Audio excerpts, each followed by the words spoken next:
difficult is it to transition into the dating life again or just the sex life? I mean, I'm assuming, let's be honest, if you're getting out of a divorce or a long-term relationship, you probably haven't had sex for quite a while.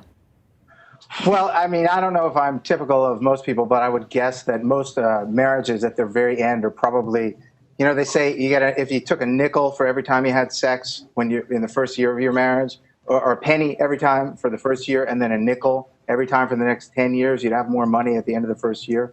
And I think that at the end of your marriage, especially if it's not working out, nobody's having sex. So I think it's really important. It's obviously, for me and for I think many men and I think many people, the first order of business almost when you get out of a relationship is, all right, how am I going to have sex again? Who am I going to have sex with? I was going to say, in a marriage, when the couple is not getting along and the sex starts to go bad or go south, as the case may be, and sometimes it leads to a sexless relationship or it leads to sexual activity, which is just accented each and every time by disappointment and frustration. So coming away from that and getting out of that, the opportunity to redefine yourself sexually and have a different experience where sex isn't about disappointment and frustration becomes really a welcome both relief and opportunity in the aftermath of the divorce. Part of getting divorced is recognizing that you're starting your life over again in a large, really big way. Even though you still got your children with you and they're going to be with you for the rest of your life and you still have your memories with you, you're starting your life over. And part of that as an adult is starting your sex life over and your romantic life over. And, did you ever feel like you're making up for what went wrong? No, I don't think so. I felt like it was, it was time for me to move on. I like sex. I'm sorry. I mean, I like sex. I'm interested in sex.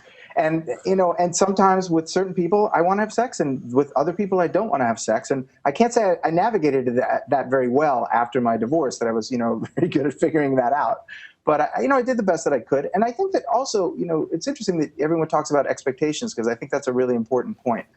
You also kind of have to not expect things to go well, expect things to go less well than you expected them to, and just kind of live with it. I mean, it's sex. It's not your marriage again.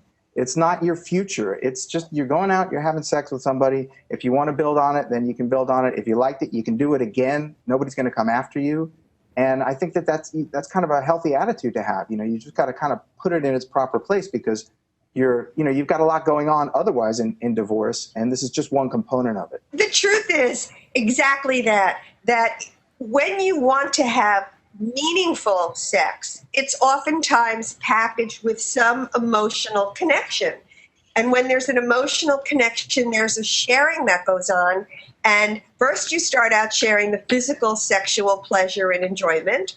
And when that feels good and you feel most importantly comfortable and safe with that person, then you start to feel inclined to share more of your life, whether it's meet my family or sharing your children or sharing the interests that you have.